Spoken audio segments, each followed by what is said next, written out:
You thought I forgot about this chapter? Don't worry, it is here. I apologize that it is so late. I took a couple of days off. I was overwhelmed, kind of stressed out, unimportant, right? I just wasn't feeling all too great. So I took a couple of days to rest. I feel a little bit better now. Thank you for asking. This chapter was super simple, very elegant in its approach. It doesn't really dabble all too much with time and kind of just gets straight to the point and really does not hold back. It's almost anticlimactic in a way. Not in a bad sense, but in a way where you are expecting so much more from this situation with how it's being built up, but within typical Fujimoto fashion, he takes his level of expectation and then really just condenses it further, crushes it down back within your body and makes you realize that there's more to this situation, that there's more unfolding and lingering around it rather than just the action that is about to be committed. What I'm talking about is Yuko going to school and causing quote-unquote destruction. This was elevated very high because of how it was phrased and obviously the context surrounding it and just how tragedy-driven this whole scenario is, right? A lot of people have come to love Yuko as a character, but finding out that she's contracted with the Justice Devil, having a warped ideology towards that point, really makes her difficult to obviously support. It also makes her difficult to keep around successfully because she can now read minds. So she's read the mind of Asa, she knows Yoru exists. I believe she should know that Yoru is the War Devil, which is kind of what this chapter indicates, but at the same time, you don't really get the grand scale or full picture of Yoru, right? What I mean by this is that she could know that Yoru is the War Devil, but really have no inkling of the history of the War Devil. And you'll probably notice that throughout the entirety of part 2, Yoru has never been phrased as a horseman at all, just a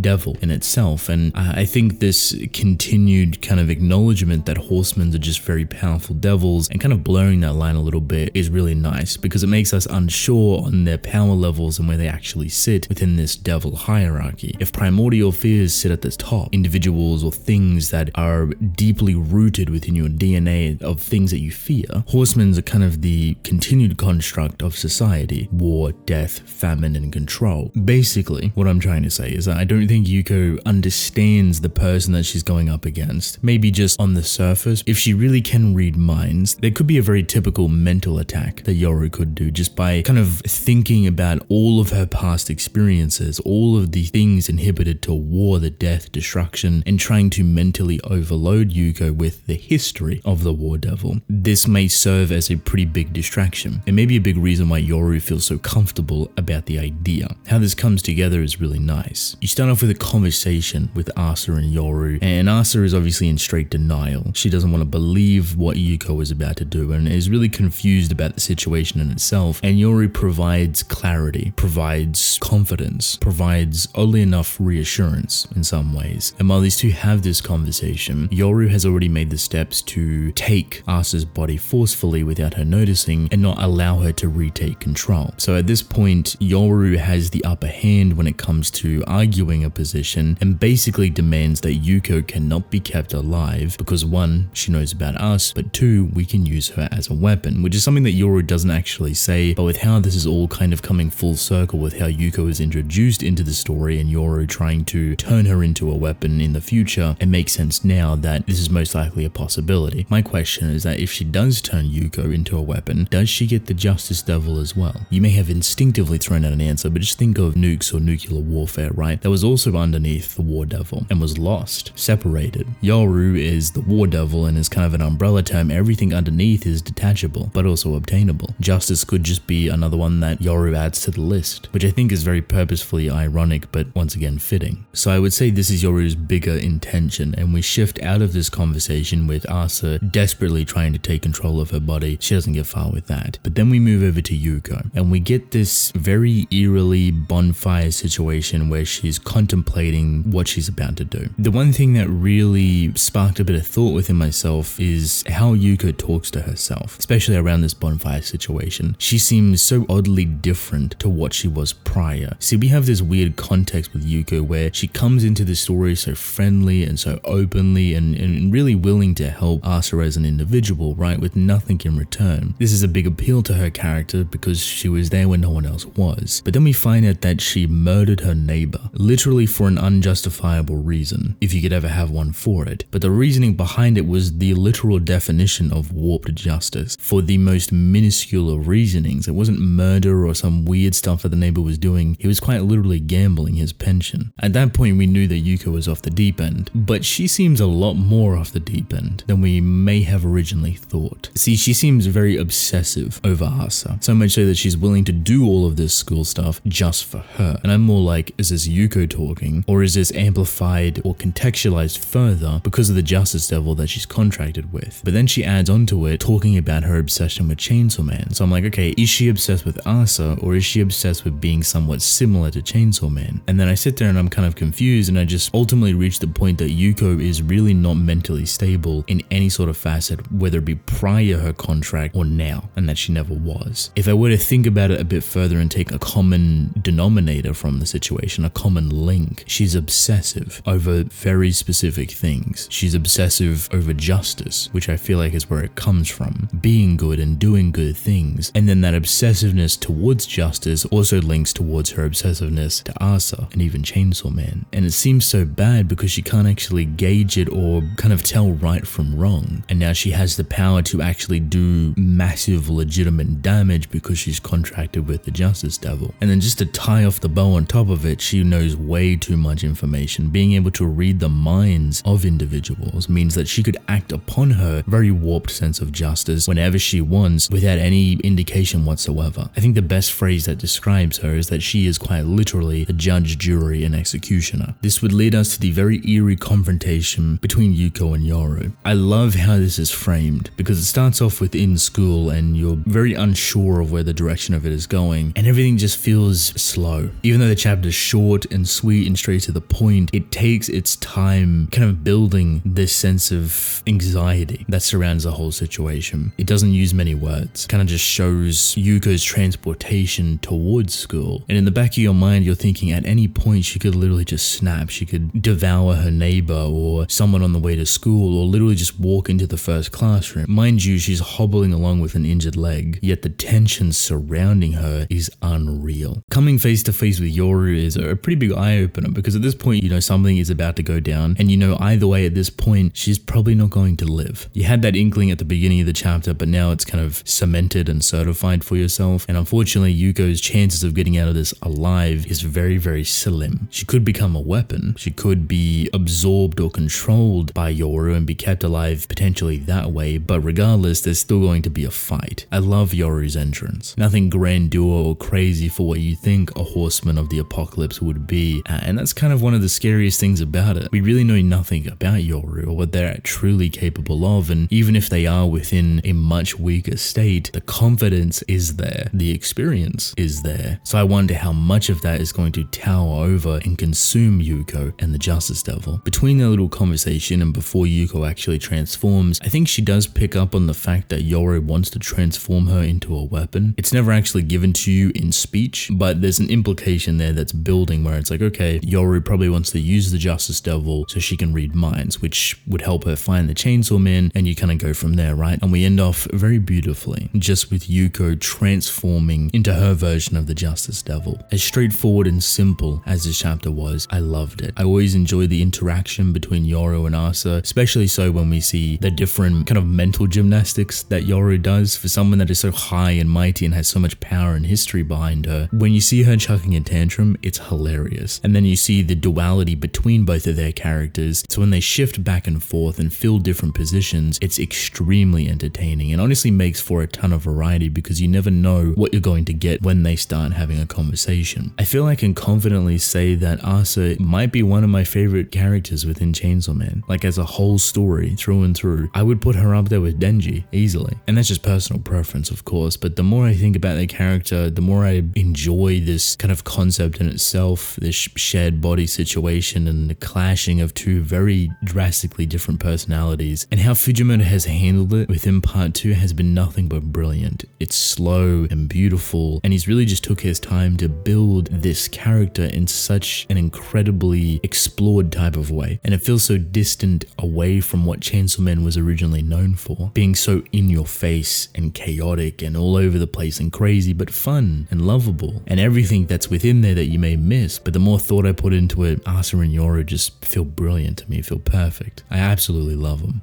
Good news, there is a chapter next week, so in the next couple of days by the time you're watching this video. I'm not too sure how long this is going to last or how much content is going to be within it, but again, as usual, I like to always kind of reaffirm the idea that Fujimoto is able to release whenever he wants, basically. It will always be the same day, within the same time, but the content within it is going to be very different. It could release 1 week, 2 weeks, a month from now, and the amount of content within it isn't going to gauge to that time period. So it could be anything, really. To put simply, you've already experienced it. Honestly though, it doesn't really matter. More Chainsaw Man content, more stuff that we can enjoy, more things that we can look forward to. I'm very excited to see where we go from here. Let me know your thoughts.